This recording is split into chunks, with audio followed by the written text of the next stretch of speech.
Fernanda, Lucía. Yo pongo a transmitir. Dale, perfecto. Bueno, buenos días. Es realmente un gusto y un honor para la Comisión de Expertos en Seguridad Social que venimos trabajando en analizar alternativas, la situación, diagnóstico y demás de la seguridad social, recibir hoy a el profesor Rodrigo Arín y al profesor Rafael Radi.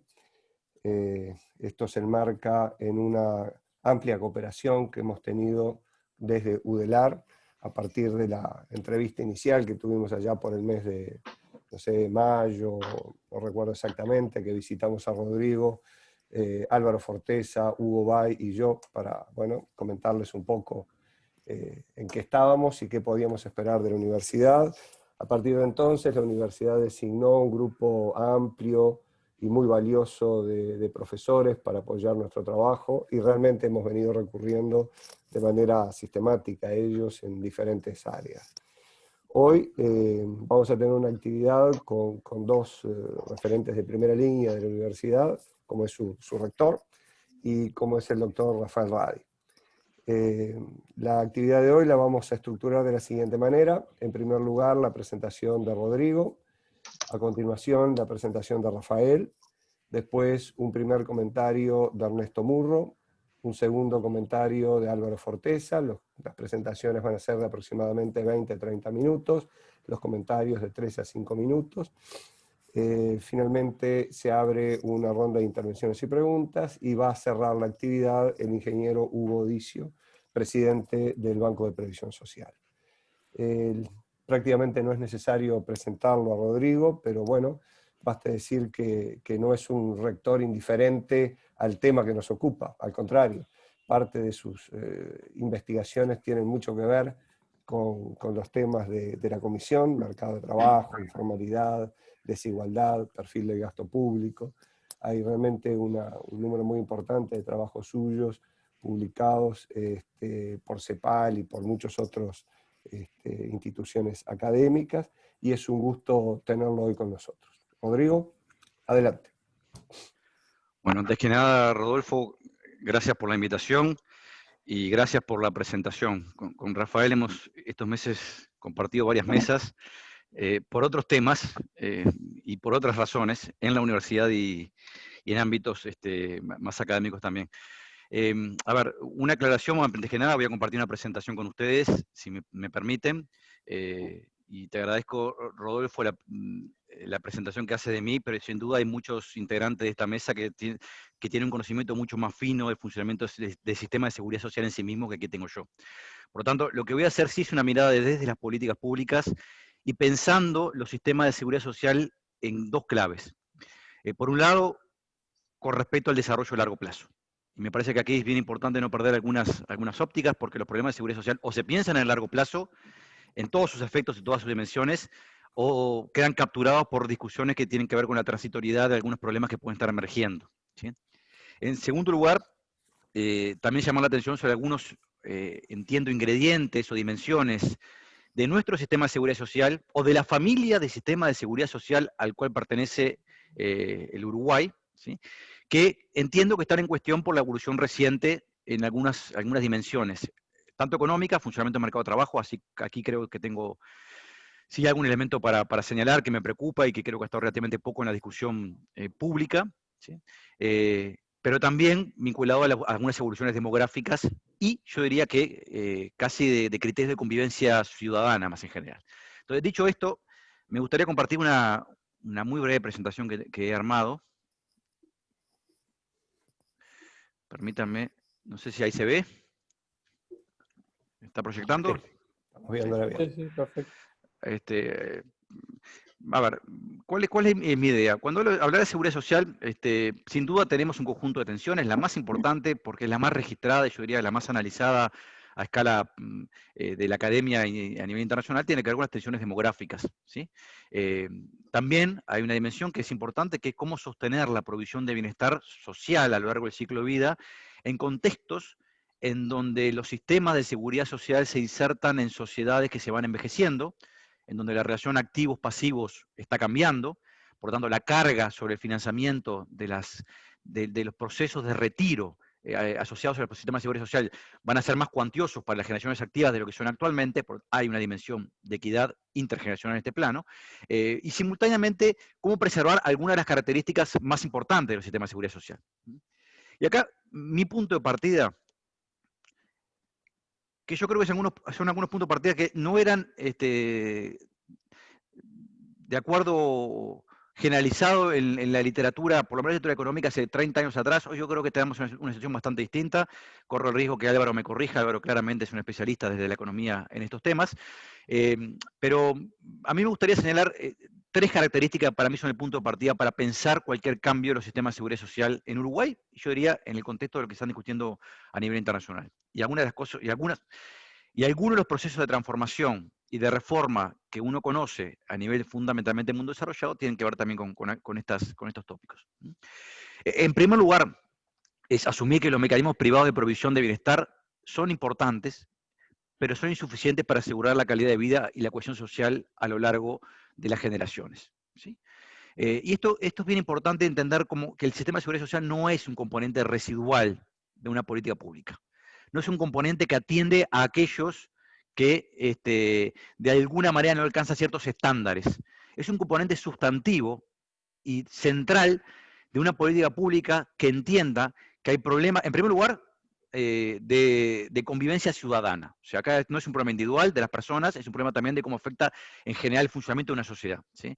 Y que además no es de esperar, por distintas razones, en las cuales no voy a profundizar, que las personas estén en condiciones de generar sus propios mecanismos de aseguramiento frente a distintas contingencias en el ciclo de vida, ¿sí? Por distintas razones. Pero que además, cuando eso sucede, y cuando aparecen shocks negativos, y voy a citar ahora el caso de la epidemia, usted perdónenme, pero es como un caso bastante claro, queda en evidencia la imposibilidad de que sin mecanismos de políticas públicas centrales se generen mecanismos de provisión de bienestar que sostengan estándares de vida razonables en contextos críticos, como el que vivimos hoy, ¿sí?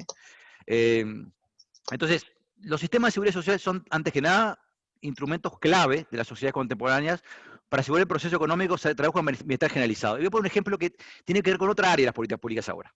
Lo voy a traer a correlación porque de vuelta es algo que se está discutiendo en el mundo desarrollado y me parece que es importante volver a ubicar esa discusión en este plano, ¿sí? O sea, los sistemas de seguridad social no solamente generan mecanismos de aseguramiento a riesgos contingentes a escala individual, sino que han sido también un dispositivo, un instrumento central para asegurar que el crecimiento económico que surge de la revolución industrial, que se consolida con los modelos, con las economías de mercado que conocemos actualmente, se traduzca en bienestar generalizado, ¿sí? Es sin duda uno de los principales logros institucionales del siglo XX. Por supuesto que tiene antecedentes del siglo XIX, toda esta historia de Rodolfo también tiene mucho más claro el desarrollo a la escala mundial de estos sistemas, pero lo cierto es que su desarrollo y consolidación tiene que ver con el siglo XX. Entonces es una herencia, a mi entender, bendita, de lo que son los procesos políticos y sociales del siglo XX. ¿Por qué digo que esto hay que entenderlo también no solamente como un instrumento que asegura contra riesgos contingentes, sino que permite traducir buena parte de los logros en términos en clave de crecimiento económico y bienestar generalizado? Bueno, porque hay alguna evidencia, podríamos citar varias, acá hay algunos libros en particular de Angus Deaton, que son bastante bien interesantes, El Gran Escape, que se publicó Angus Deaton, Premio Nobel de Economía en 2016, donde muestra cómo en realidad el crecimiento económico durante el siglo XIX se comienza a traducir en bienestar general cuando aparece la política pública. O sea, las economías de mercado y el crecimiento en sí mismo, en particular el crecimiento de la productividad del trabajo, no aseguran una generalización de bienestar, ¿sí? Y esto hay un dato que es bien contrastante, que es que entender que desde la revolución industrial, mitad del siglo XVIII, hasta mitad del siglo XIX, no hay incremento de los salarios reales. O sea, la mayor parte de la población no ve un incremento en su calidad de vida durante buena parte de lo que es la primera centuria del sistema capitalista tal como lo conocemos, ¿sí? No es casualidad que cuando Engels escribe sobre la situación de la clase obrera en Inglaterra hacia mitad del siglo XIX, lo que describe son situaciones de mucho pauperismo, ¿sí? Lo que es paradójico que ese pauperismo comienza a transformarse en un proceso de mayor bienestar generalizado justamente a partir de la mitad del siglo XIX, ¿sí? Y acá voy a poner un ejemplo de un libro de texto que usamos en primer año de la facultad, un libro de texto que están utilizándose en muchas universidades del mundo, de uso colectivo, pero simplemente para señalar este factor. Olvídense lo que está abajo. Lo que tenemos ahí es la evolución de la productividad del trabajo en azul, desde 1760 hasta comienzo del siglo XX. ¿Sí? Lo que tenemos en rojo es la evolución del salario real. O sea, observen cómo la productividad del trabajo, por casi un siglo, hay un incremento sostenido de la productividad del trabajo que no se traduce en mejoras de bienestar de la mayor parte de la población. ¿Cuándo empieza a aparecer esto? ¿Cuándo empieza a aparecer un incremento sostenido del salario real? Cuando empiezan a aparecer algunas políticas públicas. Este caso es no es seguridad social todavía, no es Bismarck todavía en Alemania, ¿sí? Pero que comienzan en particular a restringir la posibilidad de emplear a mujeres y niños y a generar restricciones en los horarios de contratación laboral. Eso lo que hace es cambiar las reglas del juego en términos económicos, ¿sí? El poder de negociación relativo de los actores cambian gracias a las políticas públicas. Y con la seguridad social pasa algo parecido también. La seguridad social también altera las reglas de juego, porque genera, por ejemplo, mecanismos de aseguramiento contra el desempleo, genera la posibilidad de no depender de la negociación inmediata con el empleador para poder subsistir a través de otros mecanismos, etcétera, etcétera, etcétera, ¿sí? No es casual que Adam Smith y David Ricardo, fundadores de la ciencia económica por excelencia, en realidad tenían una visión muy pesimista sobre la evolución de los salarios reales, ¿sí? Ellos que son defensores del libre mercado en una cantidad de aspectos, eran pesimistas en general sobre la evolución de la economía a largo plazo, pero tenían una visión muy pesimista en el sentido de que los salarios reales iban a converger a un nivel de subsistencia de forma permanente, que el salario de equilibrio es un salario de subsistencia. Eso dejó de suceder cuando aparece la política pública, y donde en realidad el andamiaje institucional de las sociedades ya no es mercado y crecimiento solamente, sino que mercado y crecimiento en un contexto de mayor democracia, de mayor participación ciudadana, de mayor capacidad de traducir demandas en nuevos arreglos institucionales, entre ellos la seguridad social. La seguridad social también emerge como parte de estos conflictos producto del siglo XIX, la primera posguerra y la segunda posguerra, ¿no? Es parte de lo que conocemos, y vuelvo a decir, Rodolfo en esto tiene un excelente libro que es un resumen el cual no estoy en condiciones de repetir. Ahora, ¿por qué traigo esto a colación? Porque me parece que ese es un componente que también tenemos que preservar en cualquier escenario de la seguridad social y de la política pública en general. Son instituciones que aseguran el bienestar general, que aseguran condiciones de funcionamiento social y económico en donde la prosperidad macroeconómica se puede traducir en prosperidad generalizada en una sociedad. De vuelta, y voy a traer esto a colación más hacia el final de la exposición, esto quedó en cierta medida durante la discusión del siglo XX, se perdió un poco de pista de esta dimensión de la seguridad social, entre otras cosas porque hubo un incremento de bienestar generalizado en el mundo desarrollado luego de la segunda posguerra, ¿sí? Pero buena parte de las discusiones que hay hoy en Estados Unidos sobre desigualdad, y en Europa también, pero con otras características bien distintas, tienen algo que ver con esto. No olvidemos que los hombres blancos de Estados Unidos, varones blancos de Estados Unidos, que no han culminado la educación terciaria, tienen hoy el salario real estancado hace 50 años prácticamente, 40 y algo. ¿Sí? Por lo tanto, las discusiones en política pública tienen que ver cómo generar instrumentos en donde nuevamente los mecanismos de redistribución del progreso social se traduzcan en bienestar general. Porque hay si no lo hacemos, uno puede pensar desde el punto de vista positivo, o sea, normativamente, desde el punto de vista normativo de la filosofía política, esto es correcto hacerlo. Pero además, desde el punto de vista instrumental, va a ser un foco creciente de tensiones políticas. Y quiero decir que la era Trump tiene mucho que ver con esto, ¿sí? De vuelta, hay un libro más reciente de Eaton, que se llama Muerte por Desesperación, en su traducción español del año pasado, Eaton y Anna Case, que en realidad muestra justamente que la mayor parte de los votos de Trump tienen que ver con esta población. La población que no ha logrado traducir el crecimiento general de Estados Unidos en bienestar, ¿sí? Por lo tanto, si nosotros no deberíamos olvidar esta dimensión que implica generar que la seguridad social es un mecanismo de cohesión que permite simultáneamente sostener los procesos de crecimiento económico. No es un mecanismo de redistribución del crecimiento solamente, sino que permite sostener los procesos de crecimiento económico y desarrollo en el largo plazo, ¿sí? Voy a poner un ejemplo mucho más reciente, por razones obvias, casi que demagógicas, porque voy a hablar desde la coyuntura, ¿sí? Permítanme volver un segundo a esta transparencia que quiero mostrarles. O sea, la seguridad social tiene algunos criterios básicos que deberíamos perseguir. A veces se priorizan unos sobre otros. Sin duda, uno de los objetivos centrales de la seguridad social es combatir la pobreza multidimensional. Cuando me refiero por pobreza multidimensional me estoy refiriendo a que, entre otras cosas, la seguridad social no solamente se preocupa por el nivel de ingresos, se preocupa también, por ejemplo, por la provisión de estándares de salud razonables, ¿sí?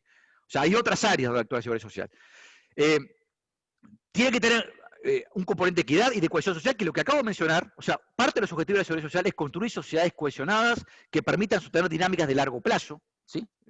Crecimientos dinámicos, y yo diría, con conflictos administrables desde la democracia de largo plazo, y por supuesto tiene una dimensión de eficiencia, de la cual también voy a retomar al final.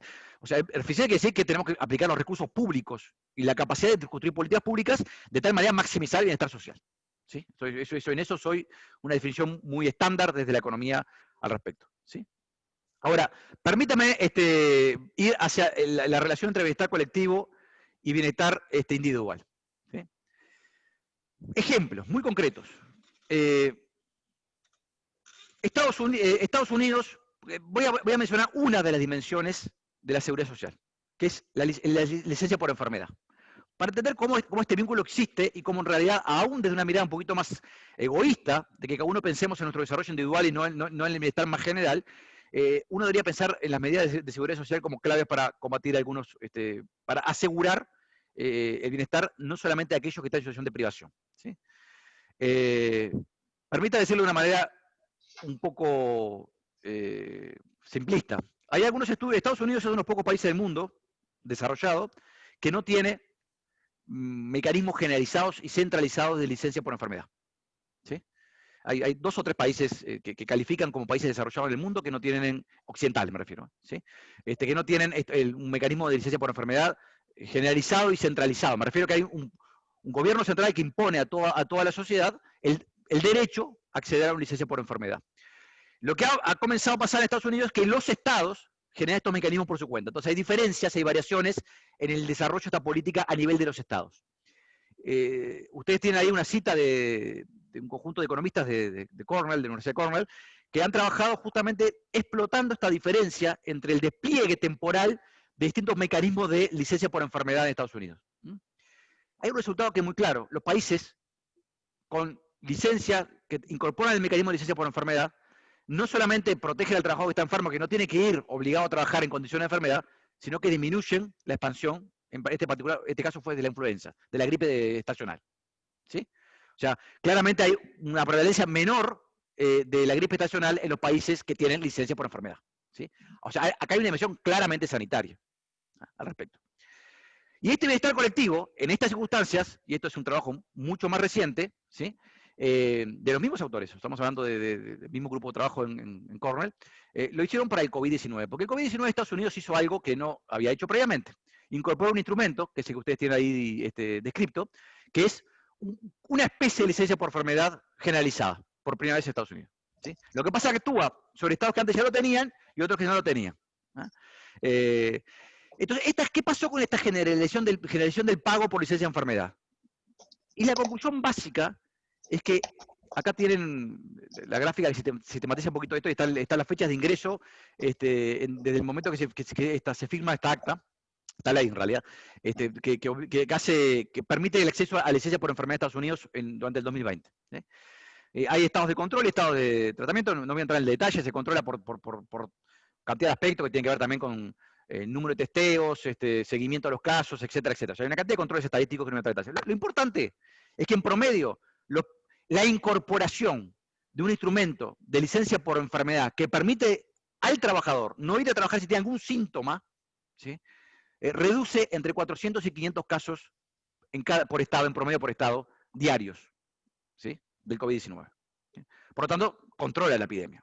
Por lo tanto, acá claramente tiene que ver con un tema mucho más general. O sea, la seguridad social no es el derecho solamente del trabajador a no ir a trabajar si se siente enfermo. ¿Sí?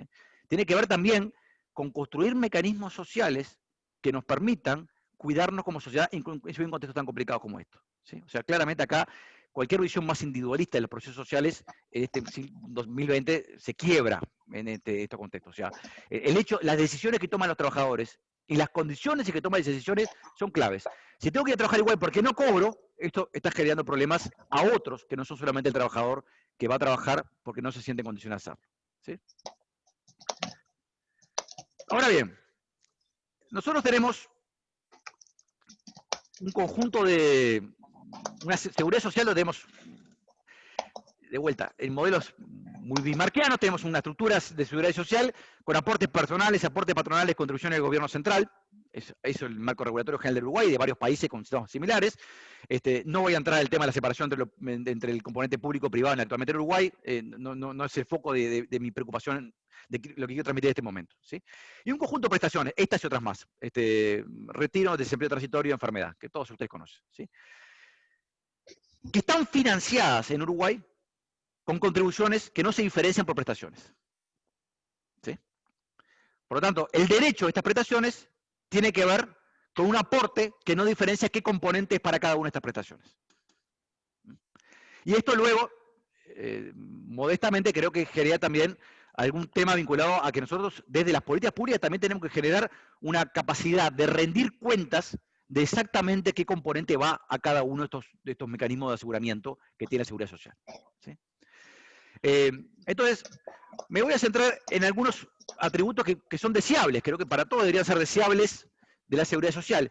La Seguridad Social debe tener, porque con este criterio que también he comentado, por un lado, criterios de suficiencia en cobertura y suficiencia en la prestación. O sea, tienen que ser cobertura y suficiencia, se mezclan para determinar cuál es el grado de bienestar que proveen efectivamente a la sociedad, ¿sí? Y por otro lado, la sostenibilidad financiera, fiscal, y su capacidad de cómo recae en el conjunto de la sociedad el funcionamiento económico más medular. Ahora, muchas veces los procesos de reforma en América Latina en particular han priorizado mucho el tema de la sostenibilidad por razones bastante claras. Y el tema de cobertura y suficiencia han tenido una discusión menos explícita, ¿sí? Yo creo que en el caso de Uruguay, y esto también le he escuchado una declaración pública de Rodolfo al respecto, una de las cosas que tenemos que ser bien cuidadosos es que cualquier reforma tiene que preservar los logros sociales que Uruguay tiene en este plano, ¿no? ¿Sí? O sea, logros sociales que están sostenidos, entre otras cosas tenemos las dos caras. Tenemos la tasa más baja de pobreza relativa absoluta a nivel de los adultos mayores en América Latina. Cuando vamos a la tasa de pobreza infantil, estamos en un mundo un poquito distinto, ¿no? Porque esto también funciona a ser consciente de los fenómenos simultáneamente, ¿sí? Pero tenemos que preservar el logro en términos de bienestar de las poblaciones que cubre el seguro. Y sobre esto, además, este triángulo tiene que estar montado sobre una noción de transparencia. Transparencia, para ser claro, esto no es un problema de la administración. Yo creo que las reglas implícitas en las normas uruguayas, desde la constitucional hasta marcos legales, no arrojan los estándares de transparencias necesarios como para hacer un seguimiento y una discusión pública informada, ¿sí? Entonces, ¿cuáles son los dilemas que tenemos por delante? Bueno, tenemos dilemas demográficos, tenemos dilemas sociales y económicos. Me voy a centrar en algunos de esos aspectos. En primer lugar, generación de derechos. ¿Cómo se genera el derecho a la seguridad social? Bueno, fundamentalmente, y estoy simplificando y varios de ustedes me van a corregir, hay tres canales a través de los cuales uno puede generar el derecho a la cobertura de seguridad social, ¿sí? El componente contributivo es el grado de inscripción al mercado de trabajo, formal, ¿sí? Entonces, es la inscripción al mercado de trabajo y además la inscripción, en algunos casos, permanente al mercado de trabajo. Más allá de algunos cambios recientes que se han incorporado, lo cierto es que un trabajador que tiene 25 años de no aporte, cuando tiene 60 años, la opción de aportar sabe que no se va a jubilar. Entonces, en realidad, ese trabajador tiene un incentivo para dar eso también en un momento, porque lo que en todo caso podría tener es el derecho al seguro de desempleo si cubre algunos meses de formalidad, ¿sí? O a la licencia de enfermedad si se enferma, pero el nivel de aporte que realiza en ese momento no le va a generar un derecho claro en la seguridad social, ¿sí? En la componente contributivo. Es el segundo, arreglos familiares. La seguridad social en Uruguay sí está pensando, como está pensado buena parte de estos sistemas, en familias estables, en familias que me caso una vez y para siempre, en donde en realidad hay una transferencia generalmente el varón, con un alto nivel de adscripción al mercado de trabajo a lo largo de un periodo muy prolongado de tiempo, cuando fallece, porque tendemos a morirnos antes, hacia la esposa, de los derechos de aseguramiento, ¿sí? Yo diría que acá hay un componente extremadamente conservador. O sea, estamos pensando que la forma de generar derechos tiene que ver con ciertos tipos de arreglos familiares, que No tenemos por qué seguir asumiendo que son normas. Porque además cambian y mucho más frecuentemente en el tiempo. ¿Sí? La gente tiende a rearmar su familia, su núcleo de pertenencia a lo largo de todo el ciclo de vida. Esto también desarma algunos mecanismos de aseguramiento que explican hoy que tenemos un alto nivel de cobertura, en particular entre mujeres. ¿Sí? O sea, es un riesgo de por sí, en algún caso. Entonces, con esto voy al tercero, que son las categorías residuales. Bueno, si uno no logra acceder a ciertos mecanismos de aseguramiento entre, como dice, el componente contributivo, entonces hay alguna categorización residual en el propio sistema que me permita acceder a alguna prestación. ¿Sí? Generalmente, de vuelta, no estoy pensando en la protección social en general, estoy pensando en el componente asociado a la administración más contributiva y residual de sigma. ¿Sí? Las tendencias demográficas las conocemos.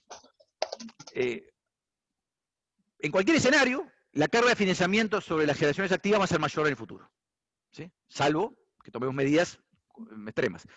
Un paréntesis enorme. Cuando las sociedades envejecen, está bien que gasten más en la vejez, por definición.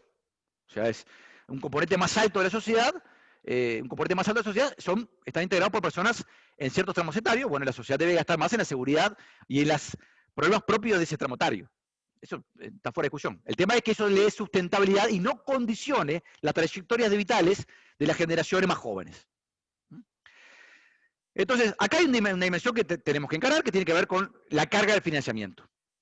Y cada carga de financiamiento tenemos macro, porque el financiamiento macro, esto importa menos si sale de las empresas o de los trabajadores, desde el punto de vista del sujeto grabado, ahora voy a volver al tema ese, ¿sí? Pero desde el punto de vista de dónde se está generando los recursos para poder financiarlo, el sector activo de la sociedad va a tener una carga mayor. Segundo componente, sin duda hay impactos sobre las finanzas públicas y hay impacto también en términos de equidad intergeneracional. O sea, la carga relativa para las cortes más jóvenes va a ser mayor que la carga que enfrentaron sus generaciones previas, sus padres. ¿Sí? Entonces, salvo que esto se compense con incrementos muy pronunciados de la productividad, esto genera también impactos sobre el bienestar a lo largo del ciclo de vida en los tramos activos de las personas. ¿Sí? Ya vuelvo a decir, salvo que se compense con incrementos muy pronunciados de la productividad, cosa que en cualquier escenario es difícil prever que logre hacerse de tal manera de permanecer incambiado en los estándares de bienestar. El otro componente es cómo se distribuye al interior de cada corte estas cargas. Porque, por supuesto, uno puede tener esquemas de financiamiento más equitativos o menos equitativos al interior de las cortes activas para financiar los sistemas. ¿Sí? Y es parte de la discusión de cuál es el componente que tendríamos que afectar vinculado a temas tributarios. Tributarios en general, me refiero a contribuciones, no necesariamente impuestos. ¿Sí? Entonces, lo otro que quiero llamar la atención, permítame decir que estoy al borde de los minutos, pero quiero llamar la atención sobre algunos componentes que hacen a la estructura de financiamiento. En economía es bastante claro, una cosa es el sujeto grabado y otro caso en qué recae la carga efectiva de las contribuciones. ¿Sí? Yo quiero llamar la atención sobre algunas tendencias generales. Tendencias generales que posiblemente se apliquen en Uruguay, que no es claro, porque hay que hacer un pronóstico de qué va a suceder, y hay algunas evoluciones un poquito contradictorias en este plano, pero permítame poner en una manera un poquito burda algunas tendencias que son relativamente, yo diría, fuertes en los últimos 30 años en el mercado de trabajo. ¿Sí? Y acá hay unos trabajos en particular de Dayron Acemoglu y otros autores muy recientes, con algunas preocupaciones adicionales sobre la automatización que creo que deberíamos tomar en cuenta. Lo digo siendo una persona, en donde la automatización para mí nunca fue un problema en sí mismo y ahora comienza a haber alguna preocupación en la academia sobre algunos procesos de estas áreas. ¿Sí? Lo que sin duda hay es un cambio tecnológico sesgado. ¿Sí? Cambio tecnológico sesgado que viene de la época de las TICs y ahora se traduce sin duda a toda la plataforma tecnológica asociada a la inteligencia artificial, en donde hay una complementariedad entre el nuevo tipo de capital y el trabajo altamente calificado, pero una relación de sustitución entre ese nuevo capital y el trabajo menos calificado. Donde el trabajo menos calificado básicamente quiere decir no terminó la universidad. Y acá es otro lío que tenemos, porque estamos discutiendo cosas en el mundo, en Uruguay, que hacia afuera ya pasa por otro lado. ¿Sí? O sea, efectivamente, el no terminar la universidad es un lío en el mundo desarrollado hoy. ¿Sí? Hay un parámetro clave que es la elasticidad parcial de sustitución entre estos factores de producción, donde me gustaría señalar, porque tiene impactos en términos de cómo diseñamos la política de financiamiento. Porque, en particular, tanto aportes patronales como personales, pero hay una sensación de que el aporte patronal proviene siempre de las empresas y el aporte personal siempre de los trabajadores. Y en realidad, sobre quién va a caer este financiamiento va a depender crucialmente de las características de la demanda de trabajo de cada tipo de trabajador. ¿Sí? Entonces, con un cambio tecnológico con estas características, y voy a ir un poquito más rápido porque se me está yendo el tiempo, lo que va a pasar, lo que es probable que suceda, es que por un lado, aportes patronales, y cargas personales también, pero aportes patronales, en el caso de los trabajadores altamente calificados, terminan siendo absorbidos por las empresas. Y los aportes patronales, en el caso de los trabajadores menos calificados, por los procesos de cambio tecnológico y por otras razones que tienen que ver también con el peso relativo en algunas industrias de la masa salarial, más en general, la elasticidad de la demanda de cambios en los aportes patronales puede ser relativamente alta. ¿Sí? Más en contextos donde estamos generando un incentivo a la sustitución de capital por trabajo no calificado, me refiero a gente que no terminó la universidad, y que eso puede generar costos importantes. O sea, aumentar los aportes patronales no quiere decir necesariamente que aumente el aporte que necesariamente hacen las empresas. ¿Sí? Por supuesto que afecta a la eficiencia de las empresas. ¿Sí? Es probable que recaiga en menos nivel de empleo o en menos niveles salariales. Fundamentalmente el tramo de trabajadores con menos nivel de calificación. Yo diría que esto no debería darse por obvio, simplemente.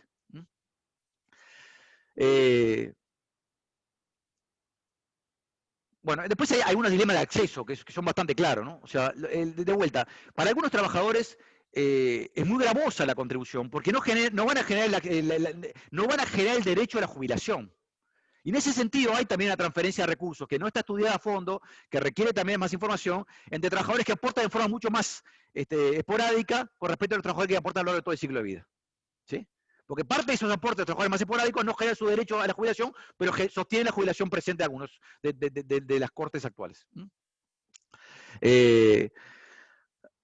Yo, como pregunta, ¿es la cantidad de años de aporte debe funcionar como una especie de barrera binaria? O si se quiere, binaria en varias partes, no es binaria, es si aportás 15 recibís, si aportás 20, pero si aportás menos de 15 no recibís, si aportás 18 recibís. O sea, no deberíamos generar mecanismos en donde el aporte en sí mismo genere un derecho, aunque sea de menor magnitud en algún momento, dentro del sistema público, no me estoy metiendo en el sistema privado. El derecho a recibir una prestación contributiva debe depender de los vínculos familiares de pareja previos, ¿sí? Sea como fuera a los hijos, ¿sí? Y eso es parte de la discusión que tenemos que dar, que tiene que ver con los cambios en los arreglos familiares que estamos viviendo. Que además es más relevante en los sectores más vulnerables, donde la tasa de actividad de la mujer es más baja. ¿Sí? Que tiene que ver justamente con los sectores, la tasa de actividad de las mujeres es mucho más alta cuando mayor es el nivel educativo, en particular.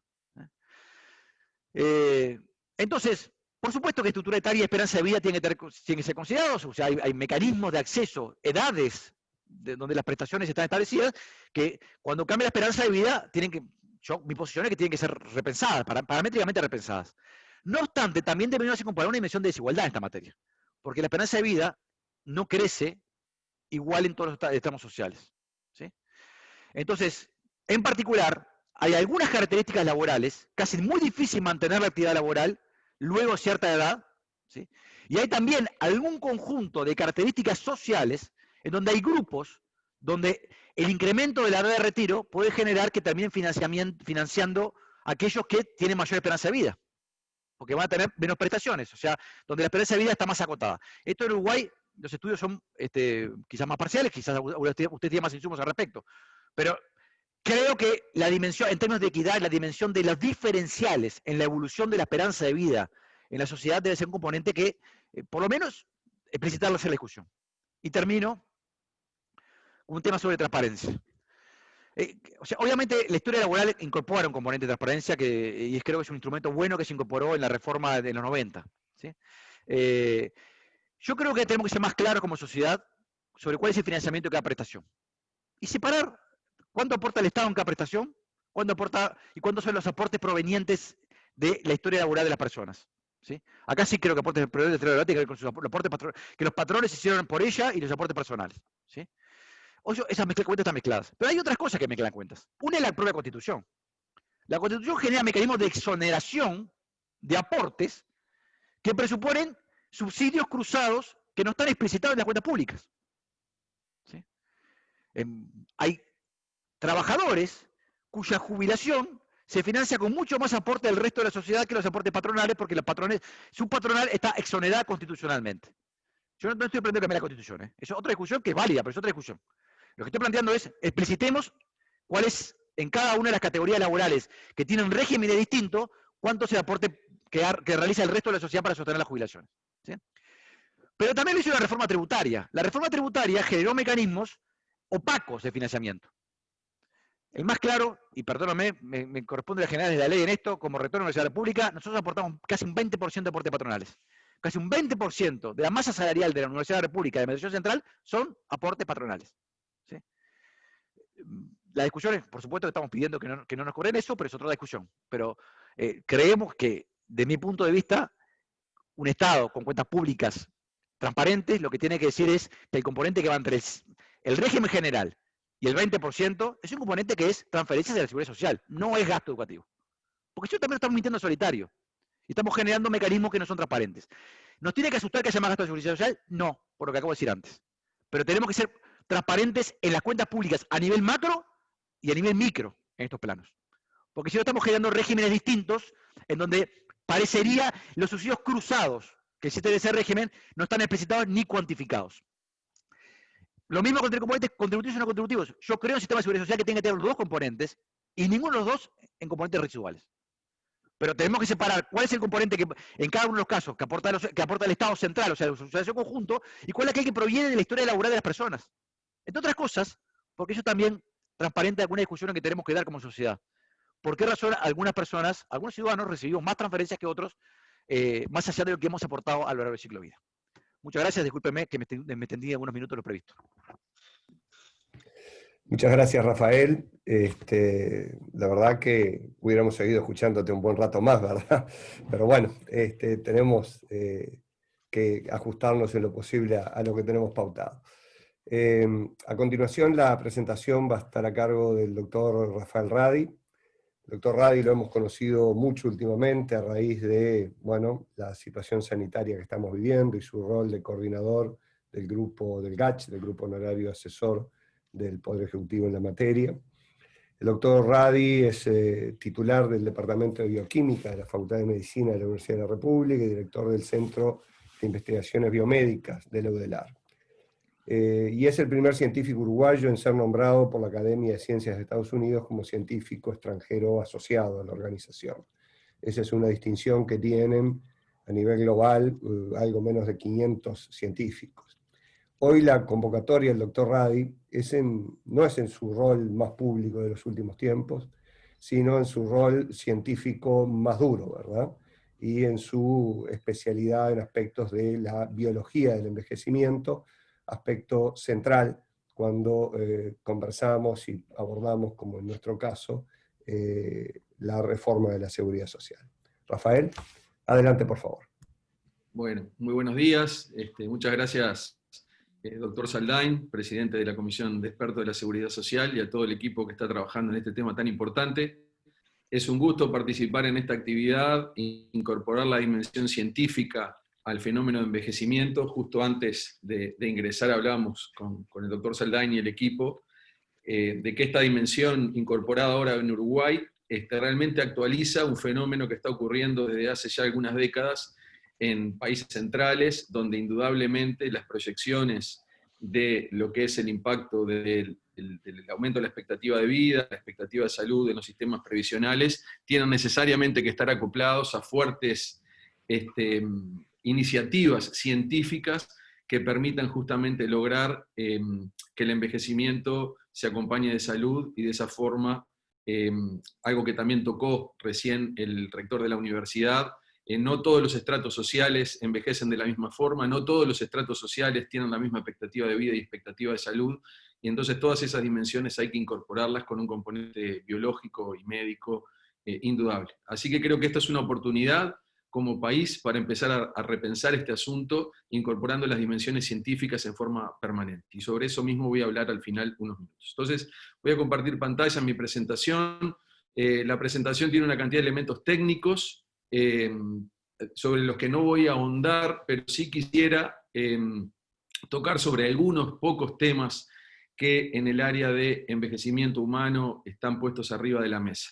Entonces el título de la conferencia es Biología del envejecimiento, salud y longevidad, y desde el inicio quiero plantear que por un lado está el envejecimiento saludable y luego está también la patología asociada al envejecimiento, y en esta situación de expansión de la expectativa de vida que estamos transitando en el siglo XX y XXI, es muy importante conceptualizar el hecho de que el aumento de la expectativa de vida debe ir acompañada de un aumento de la expectativa de salud, de forma que el gap eventual que se pueda crear entre ambos sea el más pequeño posible.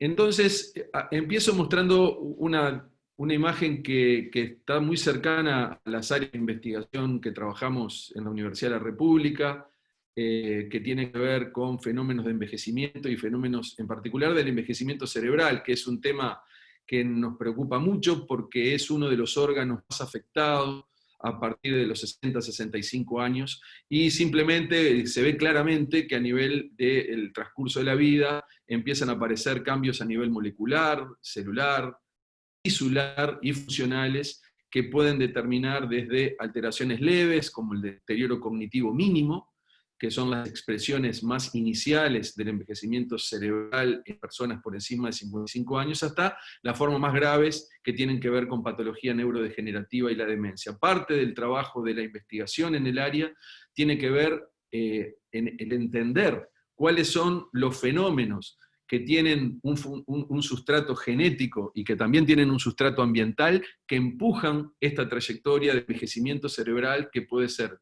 saludable o no saludable y conducir a patología neurodegenerativa con el enorme impacto que tiene sobre el sistema sanitario y obviamente de seguridad social. Entonces parte de los dilemas que se están investigando a nivel del planeta, y de hecho Estados Unidos, luego Europa y ahora América Latina están tratando de impulsar iniciativas llamadas Brain Initiative, las iniciativas del cerebro, para justamente entender cómo el fenómeno de envejecimiento está impactando en estos cambios, en este órgano absolutamente central, situación que obviamente no ocurría cuando la expectativa de vida estaba en el entorno de 40 a 50 años, lo que ocurría en el siglo XIX. Entonces este fenómeno del envejecimiento cerebral y su impacto es un fenómeno relativamente reciente del último siglo.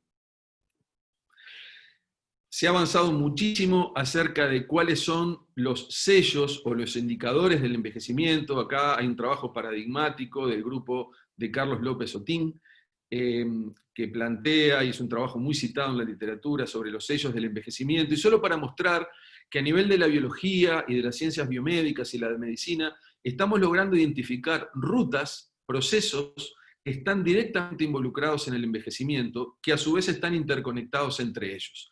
Acá, por ejemplo, en este círculo hay 9 dimensiones que van desde la inestabilidad génica, por un lado, el acortamiento de los telómeros, a otros asuntos que tienen que ver con estudios que realizamos en Uruguay, como disfunción mitocondrial, que son los organelos que generan energía en la célula, pérdida de la función de las proteínas, senescencia.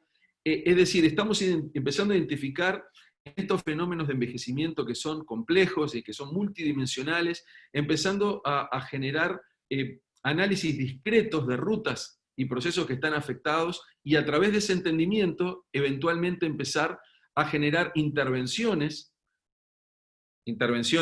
que tienen que ver con cambio del estilo de vida, lo que nosotros en medicina llamamos higiénico-dietéticas, ejercicio físico, alimentación, sueño, evitar la exposición a tóxicos ambientales, como también intervenciones farmacológicas, nutracéuticas, y eventualmente en el futuro intervenciones que pueden tener que ver con la modificación de las respuestas genómicas. Entonces, este entendimiento a nivel molecular, celular, de los tejidos, fisiológico, nos está permitiendo, por un lado, la expansión de la expectativa de vida, pero también poder acompañar esa expansión de la expectativa de vida con una expansión de la expectativa de salud.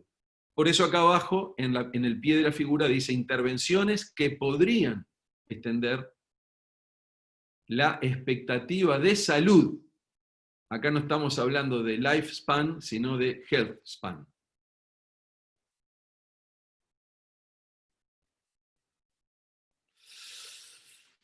Datos tomados de las Naciones Unidas.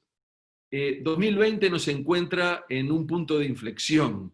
Si ustedes miran esta gráfica, claramente se indica que es en estos días, en estos años que estamos transitando, que a nivel mundial la población de más 65 años empieza a superar en cantidad y en porcentaje a la población menor a 5 años. Es decir, lentamente el número de adultos mayores, 65 más, empieza a superar al número de niños menores de 5 años. Esto ocurre por primera vez en la historia de la humanidad. Y cuando uno mira el porcentaje de cambio de la población en términos de edades para hasta 2050, lo que ve que notoriamente los grupos etarios que más aumentan en porcentaje a 2050, creo que dice 2050, estoy tratando, que justo acá, sí, 2050, los grupos que más aumentan en porcentaje son los añosos, más 65, más 85, y fíjense esto, los más 100, los que nosotros llamamos los centenarios. Desde ahora a 2050, los centenarios seguramente aumenten por un factor de cerca de 10. Si en Uruguay, si bien yo no tengo los datos totalmente actualizados, seguramente de acuerdo a los datos internacionales, tenemos hoy en el entorno de 500 centenarios, para 2050 seguramente tengamos 5.000, es decir, 10 veces más. Son personas de más de 100 años. Después están los supercentenarios, que son personas de más de 110 años, que también en el mundo están aumentando en cantidad. Dicho esto, debo decir que los registros verificados de mayor edad a nivel mundial son de una ciudadana francesa que murió en 1997 con 122 años y un ciudadano japonés que murió en 2013 con 116 años. En el momento actual, la persona que tiene más vida es un japonés a diciembre, 11 de diciembre de 2020, 10 de diciembre de 2020, un japonés que tiene 117 años de edad. Sobre estos asuntos volveré al final. Y este aumento de la expectativa de vida también va cambiando cómo impactan las enfermedades crónicas degenerativas en la población, es decir, las enfermedades no infecciosas, y como se ve en los países de altos ingresos, dentro de los cuales está Uruguay desde hace varios años, los patrones de patología, notoriamente la mayor parte de ellos, en esta gráfica de tortas, son las enfermedades no transmisibles. Estamos hablando de la patología cardiovascular, estamos hablando del cáncer, estamos hablando de la patología neurodegenerativa, no estamos hablando de la patología infecciosa, que este año nos ha convocado con mucha fuerza por el tema COVID, sobre lo que voy a volver luego. Pero hay un conjunto de patologías no transmisibles, crónicas degenerativas, la obesidad, el síndrome metabólico, la diabetes, que obviamente aumentan en cantidad a medida que las poblaciones envejecen. Entonces ahí tenemos un enorme desafío de lograr un envejecimiento libre de esta patología crónica degenerativa asociada al envejecimiento, algunas de las cuales están ejemplificadas en estos gráficos, y una que quiero indicar particularmente porque es como una patología olvidada, pero que afecta enormemente, como ustedes ven por la gráfica, que son los trastornos de la locomoción, es decir, las fallas del aparato locomotor. La persona no puede caminar, o camina muy poco, o no se puede levantar, y el resto de los órganos y sistemas están preservados. Sobre ese asunto, es un asunto que a nivel mundial se le ha prestado relativamente poca atención, y debemos sin duda redoblar los esfuerzos para que el aparato locomotor pueda estar en funcionamiento por encima de los 80, 85 años, porque si no las dependencias son enormes. Ahora bien, ¿quién manda en este asunto de la longevidad? ¿Manda la genética o manda el estilo de vida? Entonces, como dice el subtítulo del artículo, se necesitan dos para bailar tango. En definitiva, hay un diálogo entre la genética y el estilo de vida, aparecen elementos denominados regulaciones epigenéticas, no tenemos tiempo para hablar de eso, pero grosso modo yo diría que la genética pesa un 25% y el estilo de vida pesa un 75%. Entonces, si tomamos en cuenta esa proporción, que es variable, que la podemos discutir, pero que en grandes líneas muestra que el estilo de vida realmente pesa mucho en las trayectorias de envejecimiento, como sociedad, como país, tenemos una enorme posibilidad de influir a punto de partida de los cambios del estilo de vida en tener ese envejecimiento saludable y libre de patología crónica degenerativa y acercando la expectativa de vida a la expectativa de salud. Y este trabajo, que hace muchos años yo lo muestro porque me impactó en su momento, muestra que patologías tan importantes como cáncer, infarto cerebral, patología coronaria y diabetes tipo 2 pueden ser prevenidas en el entorno de un 70 al 90%, este cáncer es cáncer de colon en particular, con cambios en el estilo de vida. Por eso dice balanceando estilos de vida y genética. Y ahí es donde nosotros como comunidad tenemos que reflexionar y proponer estrategias para que los estilos de vida puedan permitirnos justamente que este tema del aumento de la expectativa de vida se acompañe de un aumento de la expectativa de salud. Y las sociedades occidentales, y Uruguay en particular, sufrimos lo que se llama el fenotipo proinflamatorio. Sin empezar a dar mayores detalles sobre el asunto, la gran mayoría de nuestra población, de todos nosotros, tenemos un nivel de inflamación de bajo grado que tiene que ver con el estilo de vida, con el tipo de alimentación que tenemos, con la contaminación ambiental, con el hábito de fumar, con las situaciones de estrés, que van generando un fenotipo proinflamatorio que está en la base de asuntos como la diabetes, como el cáncer y también como el envejecimiento cerebral. Y estos son nuevos paradigmas de la medicina del siglo XXI.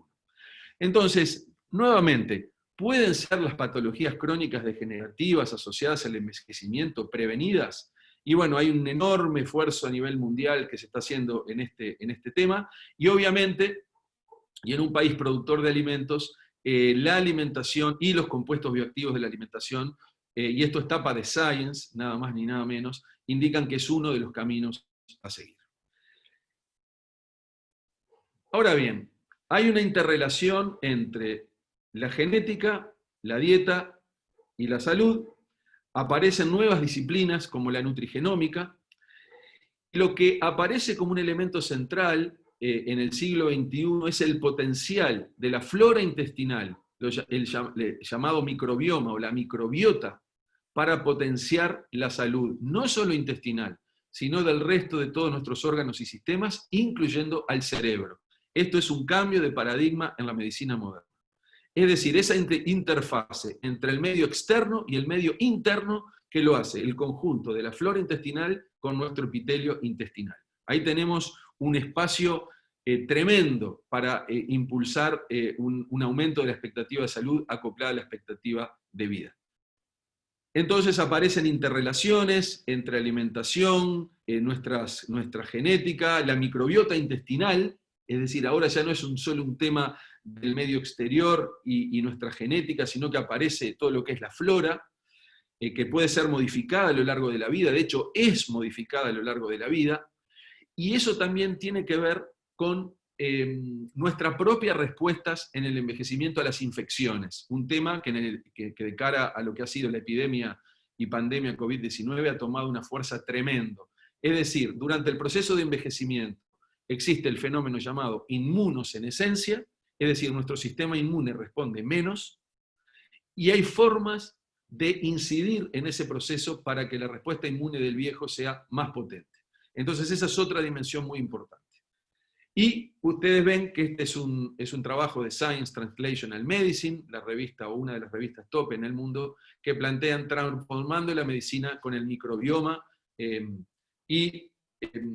empieza a hablar que en la próxima década, estamos hablando 2020-2030, empiezan a haber seguramente intervenciones que modulen nuestro microbioma y que generen terapias de precisión para lograr justamente ese efecto de aumento de expectativa de salud acoplada a la expectativa de vida. Y este es un muy lindo esquema que muestra, digamos, todas estas interrelaciones desde el nivel macro, que es de los alimentos, hasta el nivel más micro, que es la generación de biomoléculas y bioactivos que tienen efectos promovedores de salud, no solo en el intestino, sino sobre todo en órganos como el cerebro, como el aparato locomotor, etcétera, etcétera. Y como ustedes ven, y volviendo a la patología neurodegenerativa y el envejecimiento cerebral, las demencias ya dejaron de ser solo un problema de los países ricos, porque también la expectativa de vida ha aumentado en los países pobres, y entonces ese aumento de la expectativa de vida que también se da en los países pobres, necesariamente se acopla a un aumento del envejecimiento cerebral. Por lo tanto, este asunto es un problema en este momento global. Y sin entrar en detalles, temas que trabajamos a nivel de la comunidad internacional y en Uruguay también, tienen que ver cómo el cerebro procesa los nutrientes y cómo genera o no genera energía y cómo utiliza el oxígeno para lograr un mejor funcionamiento. Y bueno, estos son áreas muy importantes de investigación que distintos grupos en el Uruguay, de distintas instituciones, la Universidad, el Instituto Pasteur y el Instituto de Investigaciones Biológicas Clemente Estables, están muy bien arropados para hacer contribuciones decisivas en los próximos años. Este es el organelo que forma energía y que está comprometido en el envejecimiento cerebral, y bueno, es uno de los temas en los que distintos grupos de Uruguay y del mundo están trabajando. Para cerrar, asuntos que tienen que ver con la biodemografía. Este tema del aumento de la expectativa de vida es un fenómeno que es del siglo XX y del siglo XXI. En el siglo XIX hacia atrás, las 8.000 generaciones de Homo sapiens sapiens que estuvieron presentes en la faz de la Tierra en todos los siglos anteriores, no experimentaron un aumento significativo de la expectativa de vida. El aumento significativo de la expectativa de vida se operó en el siglo XX y en el siglo XXI, en forma ininterrumpida, aunque ahora las curvas de longevidad se empezaron lentamente a achatar. Las razones de plasticidad que han determinado el aumento de la expectativa de vida son varias, entre ellas la potabilización del agua, la aparición de los antibióticos, la mejoría de las formas de alimentación y otras. Esto claramente muestra ese diálogo entre genoma y estilo de vida que puede empujar la expectativa de vida hacia adelante. Si uno mira curvas de longevidad, y no voy a entrar en ningún detalle, pero lo que se marca acá en el eje de las Y del panel A es la posibilidad de muerte en función de la edad. Entonces, para los cazadores-recolectores, que es la curva negra de arriba, los niños chiquitos de los cazadores-recolectores tenían una gran probabilidad de morirse en el primer año de vida. Más del 10%, cerca del 20 o 30%. A medida que uno avanza en la vida, esa posibilidad de morirse baja, entre los 20 y los 40 años se estabiliza para los cazadores-recolectores y luego la posibilidad de morirse aumenta muchísimo. Si uno mira las curvas de abajo, ¿qué van mostrando esas curvas que van cayendo, cayendo, cayendo? Bueno, es lo que le pasó a las poblaciones en Japón desde 1950 a 2010, en intervalos de cada 10 años. Es decir, cada vez hay menos chance de morirse a todas las edades. Obviamente, luego, a medida que nos movemos hacia la derecha del eje de las X, la expectativa sigue aumentando. Y uno puede comparar distintos países. También puede entrar el Uruguay acá, que tiene un comportamiento similar. Es interesante porque en este trabajo además comparan primates, que son algunos modelos de primates no humanos que permiten estudiar el envejecimiento cerebral, aunque en realidad los modelos primates no humanos tienen una expectativa de vida del entorno de 35 a 40 años, con lo cual los modelos son diferentes. Y naturalmente hay muchas dificultades desde el punto de vista experimental. Finalmente, ¿hay una evidencia para el límite máximo de vida? Muy discutido en la literatura. Ustedes vieron, les comenté al comienzo de la charla, el reporte verificado de la persona más longeva que existió en el planeta fue Jeanne Calment, una francesa que murió en 1997 a los 122 años. Y no hay reportes de personas que hayan vivido más que eso desde ese año. Entonces acá los biodemógrafos se dividen básicamente en dos corrientes. Los que piensan que hay un límite duro en la expectativa de vida, máxima expectativa de vida, que no se va a poder superar, y otros que consideran que hay plasticidad y que esto eventualmente se puede expandir a punto de partida de las nuevas intervenciones nutricionales, farmacéuticas, genéticas que la medicina del siglo XXI estaba brindando. Esto es campo abierto, no tenemos la respuesta final, yo tengo mis propias opiniones que no voy a avanzar en esta charla. Entonces, a partir de ese trabajo se lanzaron una cantidad de discusiones. Por ejemplo, muchas posibles trayectorias, quizás no una sola. Discutamos la evidencia sobre la máxima longevidad humana. ¿Realmente tenemos evidencia de que hay un límite? Esto ha generado realmente una revolución a nivel de la biodemografía y, como digo, es un tema que está abierto. Y en este concepto dinámico de proceso, salud, enfermedad, donde hablamos de envejecimiento saludable, hablamos de patología asociada al envejecimiento, es donde nosotros nos debemos posicionar en nuestra reflexión y en nuestras propuestas, desde el lado científico y desde el lado sanitario, y que terminan impactando en las proyecciones de la seguridad social. Algunas gráficas que compartimos con la biodemógrafa Adela Pellegrino, miembro de la Academia de Ciencias hace unos años. Ustedes ven que yo tengo resaltado 2017, pero ahora voy a resaltar 2020 a 2025. Estos son datos extraídos del Instituto Nacional de Estadística. ¿Cómo nos vamos? ¿Cuáles son las proyecciones? Que seguramente el grupo de expertos de seguridad social lo tienen mucho más actualizado que esta diapo. Pero para 2025, los hombres uruguayos en promedio van a vivir cerca de 75 años y medio. En 2020, viven 74 años y medio.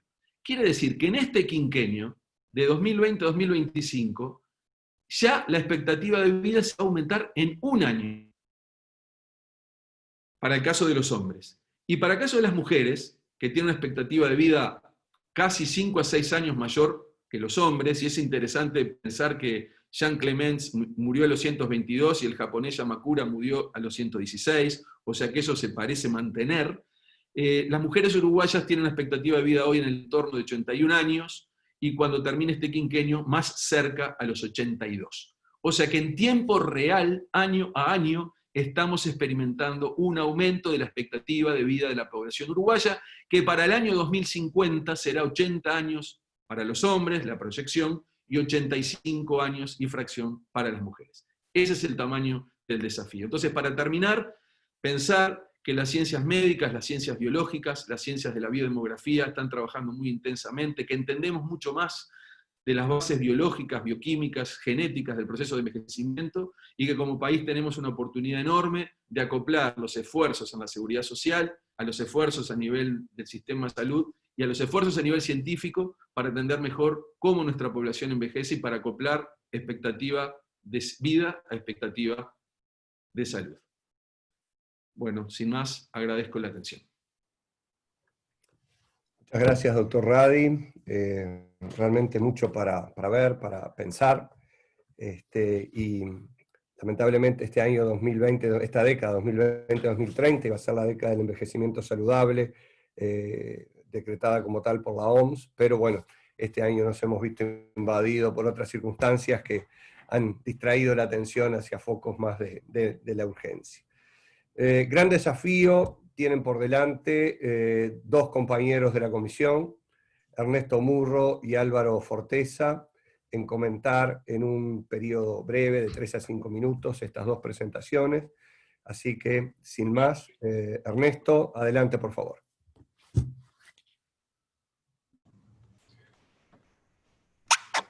Bueno, muy buenos días, un gran gusto de estar con ustedes y de poder compartir estas muy buenas exposiciones de ambos profesionales y científicos uruguayos, a quienes saludamos muy especialmente, tanto Rafael Radi como a Rodrigo muy particularmente, y muchísimas gracias por estas muy buenas presentaciones que yo creo que nos aportan en el camino de pensar y de seguir pensando positivamente nuestro país y en particular a las grandes mayorías de la población.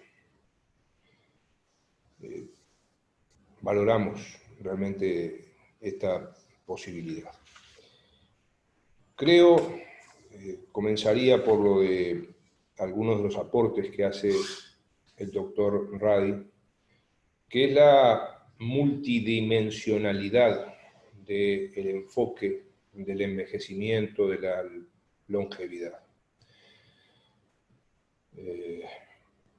Esta semana también compartíamos con la querida gente de la Asesoría General de Seguridad Social del BPS, cuando nos hablaban de tener en cuenta ante la situación del envejecimiento esa buena noticia, porque también hay zonas del mundo donde se vive menos porque la gente vive peor.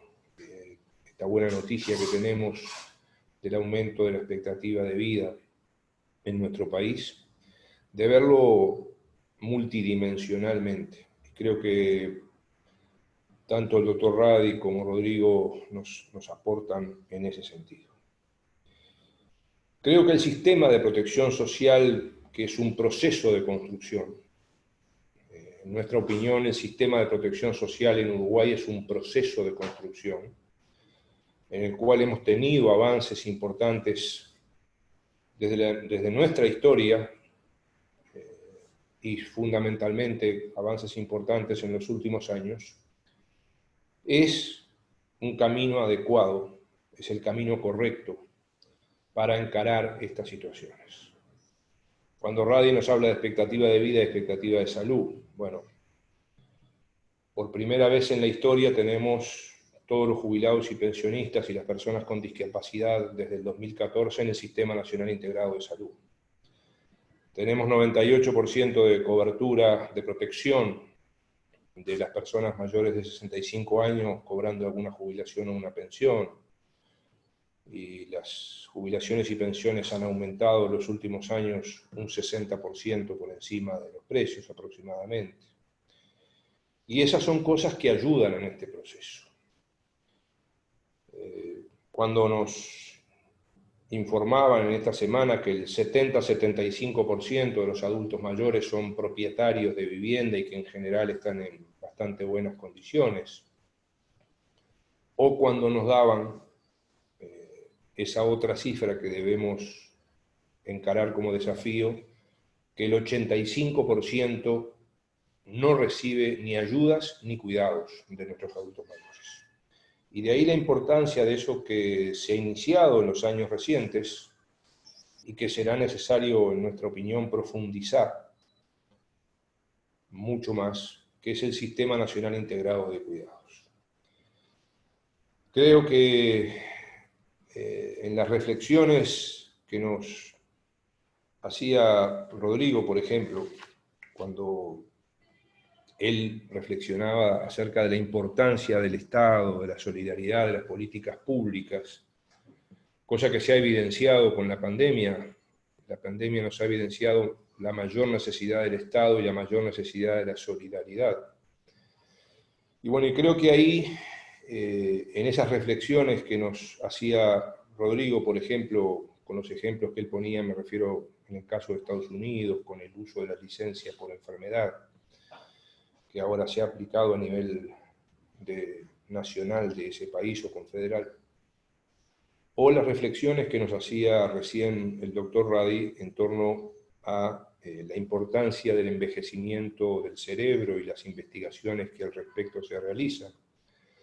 Nuestra felicitación.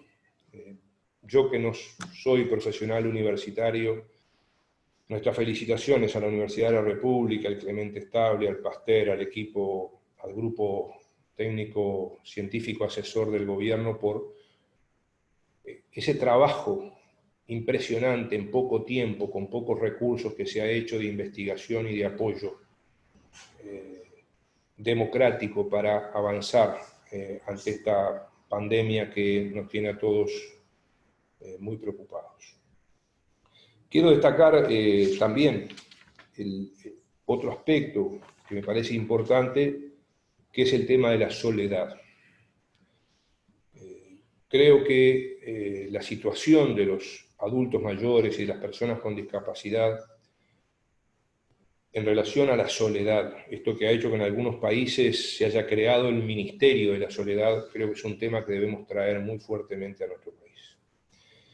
La soledad que ya había en los adultos mayores antes de la pandemia, la segunda soledad o la segunda etapa que se ha agregado con la pandemia, que se ha profundizado esa soledad, y una tercera soledad que me animo de atrevido a plantear, que es la soledad de los ingresos. O sea, ahora los adultos mayores dependen más de sus propios ingresos y de sus propias condiciones de vida en general que antes, porque antes era más probable, antes de la pandemia, que el hijo, la hija, la nieta, el hermano le diera una mano, que ahora no le puede dar.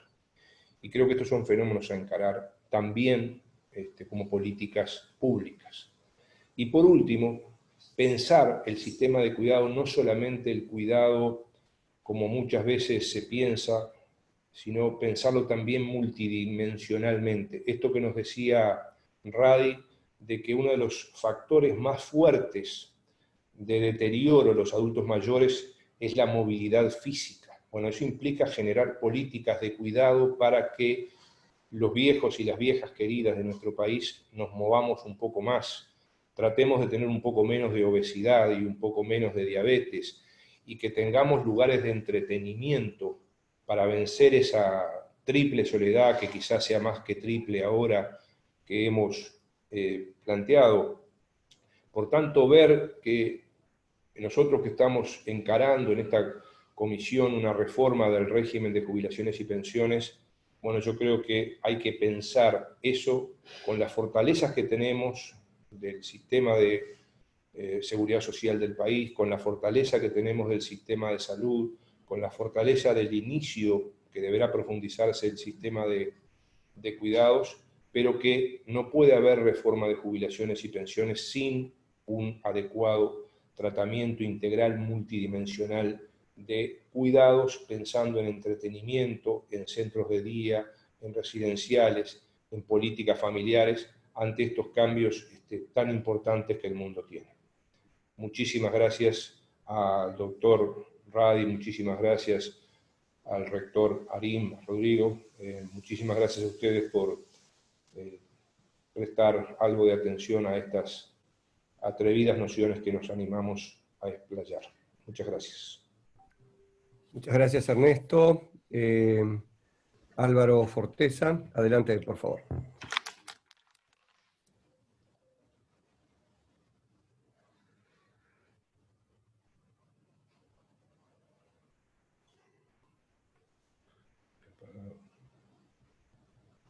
Tenés apagado el micrófono, Álvaro.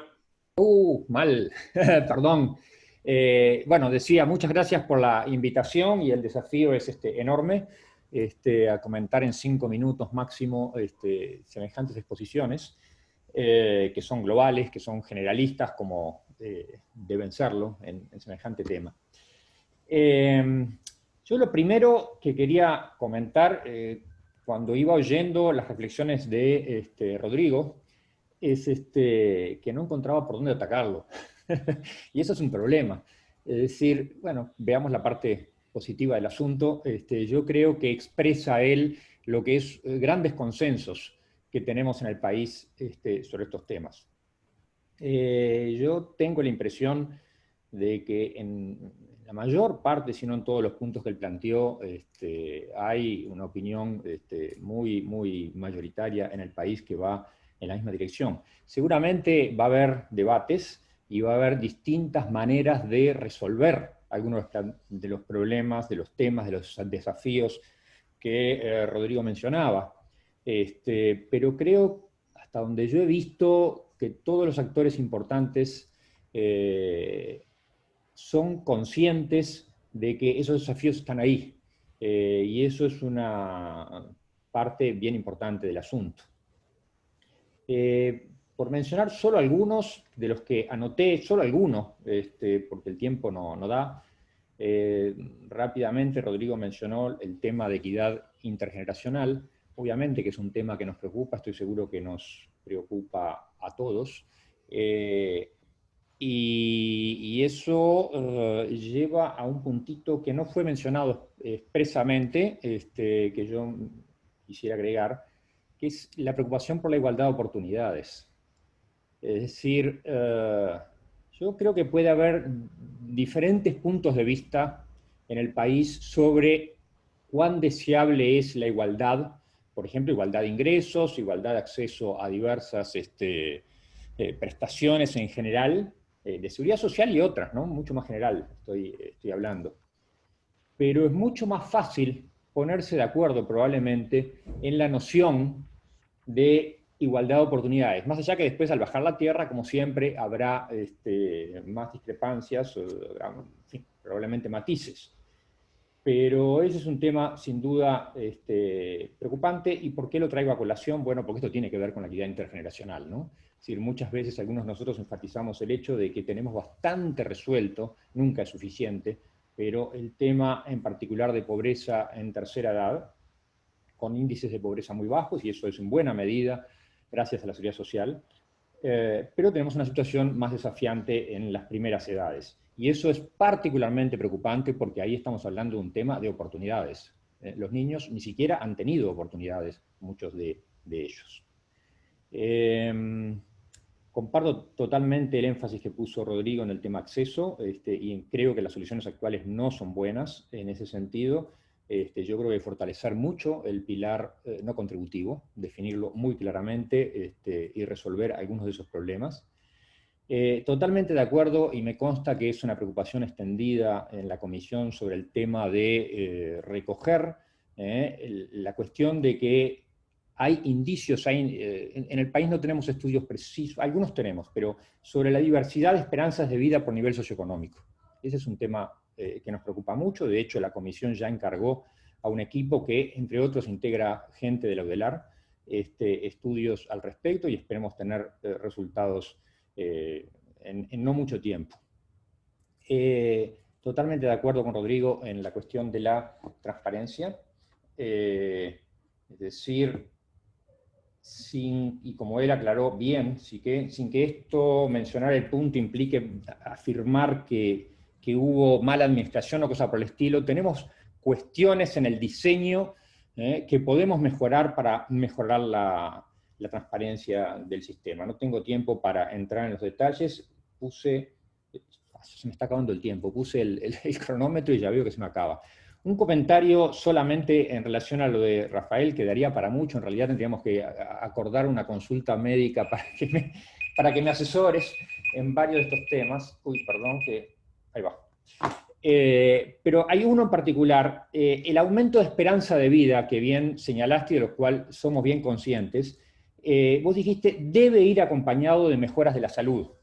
Ese es un tema central para nosotros. Cuando hablamos de edades de retiro, de carreras laborales, es una cuestión central, ¿sí? El debe me preocupa un poquito, porque suena algo normativo, un deber ser. La pregunta es, ¿hay evidencia dura a la cual nos puedas referir sobre si está o no ocurriendo? Me doy cuenta que esto depende mucho de políticas públicas, además, entre otras cosas, de lo que nosotros mismos podamos hacer. Pero es un tema indudablemente central. No es solo cuánto vive la gente, sino en qué condiciones vive la gente. ¿Sí? Uno tiene subjetivamente la impresión, casi de la experiencia personal, de que una persona de 60 años ahora tiene, en general, en promedio, una salud y unas capacidades mucho mayores de lo que lo tenían nuestros abuelos cuando llegaban a los 60 años. ¿Sí? O por lo menos lo queremos creer, pero sería bueno tener alguna evidencia más fuerte, algunos indicadores claros de eso. Eso para nosotros sería utilísimo. Gracias. Muchas gracias, Ernesto. Muchas gracias, Álvaro. Bueno, mientras los compañeros de la comisión y otros invitados van animándose, tengo una pregunta acá que viene de alguien que está participando vía YouTube. Es una consulta para el doctor Radi. La pregunta es, va un poco en la línea de lo que recién decía Álvaro, si el cambio de hábitos de vida para tener una vejez más saludable es posible para quienes ya son mayores de 55 años. Muchas gracias por la pregunta y muchas gracias a Ernesto y a Álvaro por los comentarios. Ha sido realmente un gusto. La respuesta es que obviamente esa pregunta es objeto de investigación a nivel global. Si he tenido una trayectoria no saludable hasta los 50, 55 años, y en ese momento de la vida quiero empezar una trayectoria más saludable en cuanto a estilo de vida, ¿eso me impacta sobre la expectativa de vida, la expectativa de salud? Y la respuesta que tenemos desde la ciencia es que es sí. No es inmediato. Los estudios poblacionales en Europa muestran que los cambios, por ejemplo, de regímenes alimentarios para atenuar el riesgo acumulado, por ejemplo, de patología crónica degenerativa, lleva unos 12 años de cambio de estilo de vida para, digamos, reengancharse con lo que venía bien desde antes. Dicho de otra forma, en todo momento, y a veces en lapsos de tiempo que no son tan largos, se puede optimizar el funcionamiento de nuestros tejidos, órganos y sistemas, incluyendo el propio cerebro, y asuntos tan concretos como la memoria. Es decir, una persona de 65 años que empieza a tener el llamado deterioro cognitivo mínimo, esos pequeños olvidos, esos gaps, que no son muy graves para la vida misma, pero que son molestos y que empiezan a generar una sensación de incomodidad en la persona. ¿Eso puede ser corregible por cambios de estilo de vida en un tiempo razonable? Y si bien estos son proyectos de investigación, que inclusive se están algunos de ellos desarrollando en Uruguay, la respuesta es que sí. En el lapso de muchos meses empiezan a haber cambios a la mejoría. Entonces, sí es posible interferir y mejorar las trayectorias de envejecimiento, aún empezando tarde en el proceso. Por supuesto que el envejecimiento tisular tiene que ver con nuestra historia, desde niños, y algo que decía Rodrigo, la pobreza genera trayectorias de peor envejecimiento. La pobreza genera trayectorias de menor expectativa de vida y de mayor disabilidad en la etapa adulta. Eso es muy claro, y es muy claro para el Uruguay también. Ahora, contestando y aprovechando la pregunta, lo que preguntaba Álvaro, la sistematización de ese conocimiento tiene que formar parte de un análisis científico a nivel nacional. Hoy no hay una respuesta directa. Hay ideas, hay estudios pilotos, pero no lo sabemos a nivel país. Y es ahí donde hay que poner parte del énfasis. Entonces creo que logré contestar las dos preguntas, por lo menos en forma preliminar. Gracias. Gracias, doctor. Tengo otra pregunta que dice, ¿qué es esperable de los avances científicos en la próxima década, por ejemplo, en materia de técnicas diagnósticas y terapéuticas? ¿Qué hay de ciencia ficción o qué no hay, y qué hay de ciencia en mucho de lo que se lee a nivel de medios de comunicación sobre posibilidades de mejora y extensión de la calidad de vida? Bueno, imagino que esa pregunta también la contesto yo. Sí, claro. Que Rodrigo. Perdón. Sí. No, bueno, realmente hay una aluvión de elementos desde la ciencia. Me tocó participar el año pasado en un evento muy importante de la Academia de Ciencias de Estados Unidos sobre envejecimiento cerebral, en esta iniciativa de Brain Initiative, y ahí tenemos asuntos que tienen que ver hasta con, digamos, con un conjunto de disciplinas que incluyen a la bioingeniería también, y la neuroestimulación para mejorar el funcionamiento del cerebro. Entonces ahí tenemos desde los cambios de estilo de vida y cambios en el estilo de alimentación y el aprovechamiento de compuestos bioactivos de la dieta para promover un microbioma sano que a su vez impacte a nivel, por ejemplo, del cerebro y otros órganos. Les paso un titular, ahora se habla mucho de intestino sano, cerebro sano, porque hay un eje intestino-cerebro que era desconocido hasta hace 15 años. Asuntos en el otro extremo que tienen que ver con la bioingeniería y cómo los impulsos eléctricos en las zonas del cerebro que están funcionando mal pueden ser eventualmente recuperados a través de técnicas de la electrofisiología. Entonces, sí, puede haber mucha especulación y mucha ciencia ficción, pero desde la ciencia, hoy, en año 2020, tenemos un conjunto gigante de alternativas que van desde las más sencillas hasta las más complejas, muchas de las cuales además tendrán que pasar por los análisis éticos, bioéticos, en el proceso de consolidarse, pero que sin duda están generando una revolución desde la biología que van a impactar decisivamente en las próximas décadas en esto. Y en esta discusión sobre si hay un límite duro al máximo de vida o no, discusión que está abierta. Es decir, hay una batería de posibilidades como nunca existió en la historia de la humanidad, definitivamente. Muchas gracias, doctor. Antes de pasar a la última pregunta que tengo, que viene también de la audiencia en YouTube, que es para Rodrigo Arín, se me acaba de venir a la mente la presentación que tuvimos de Juan Pedro Cantera, el superintendente de instituciones financieras del Banco Central, hace unos días. En ella incluyó una referencia a Aubrey de Grey, un experto en senescencia, y me resultó realmente bien llamativo el hecho de que quien está a cargo de la regulación de instituciones financieras esté mirando esas ramas de la investigación científica. Van un poco en línea con esto que acabamos de comentar. Tengo una pregunta que es para Rodrigo. Si podría ampliar la aseveración de que la mejora de la productividad no es suficiente para mejorar la sostenibilidad del sistema de seguridad social. A ver, está de más decir que es algo al cual tenemos que apostar, el incremento de la productividad, con todas las dimensiones que presupone. Entre ellas, por ejemplo, algunos desafíos importantes que tiene Uruguay en otras áreas de las políticas públicas, como son las políticas educativas en sí mismas, ¿sí? Y los incentivos para generar otro tipo de elementos. Estas agendas se mezclan, ¿no? No es de pensar incrementos sostenidos de la productividad con la matriz de cambio tecnológico que está primando en el mundo, si no tenemos simultáneamente un incremento sostenido de la oferta de trabajadores calificados en las nuevas cortes. Y Uruguay en esto tiene también algunos rezagos importantes que no son triviales. ¿Ah? Por lo tanto, yo no estoy haciendo una aseveración rotunda. Entiendo que por las tendencias demográficas, por la evolución del tamaño de la corte, de las cortes que van a estar activas en las próximas décadas, y por la necesidad y el incremento de la productividad que se requeriría para sostener el mismo nivel de prestaciones sin afectar el nivel de vida de las nuevas cortes, esto quiere decir, sin ni siquiera incorporar la dimensión del aumento del salario real, que debe esperar que suceda. O sea, uno debe esperar que las próximas generaciones, lo saludable, vivan mejor que nosotros. ¿Sí? Es difícil de esperar que tengamos un crecimiento de la productividad de esa magnitud para sostener simultáneamente todas estas áreas.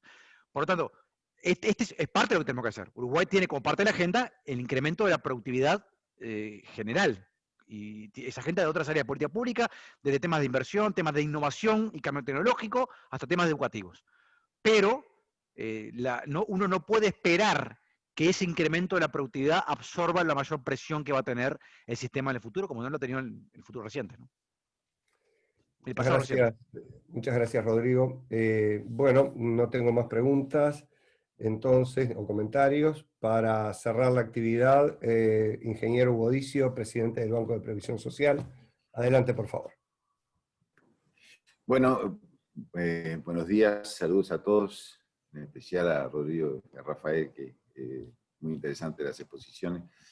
Esta intervención final tenía sentido cuando esta actividad se realizaba en el centro de estudio del BPS. Ahora soy aquel colado al casamiento que se termina sacando la foto con los novios, entonces voy a ser muy breve. Pero la verdad que me parecieron muy buenas las intervenciones. Yo quería hacer un pequeño complemento a lo que decía la evolución de la participación del Estado y la claridad en las cuentas del financiamiento de la protección social, en particular de los sistemas de prestaciones económicas que señalaba Arim. Creo que hay en los últimos años una agenda de coberturas previsionales asociadas a las agendas de derechos, que creo que también sería importante reflejar con cuentas diferenciadas. Muchos colectivos o minorías terminan reconociéndose parte de estos derechos o postergaciones a través de prestaciones que financia la Seguridad Social. Quizá cuentas diferenciadas en este sentido también sería importante para dar transparencia al sistema.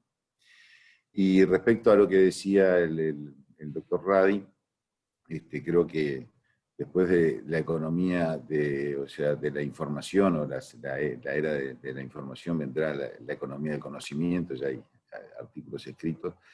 En cuanto más se pueda prolongar la salud mental de la población, y con las dificultades del sistema neuromotor que también se señalaba, más se podrá prolongar la vida activa, no necesariamente a través de un trabajo en la forma tradicional, sino como quizá estamos en este momento todos participando de esta actividad con una sociedad más integrada, aún a la distancia.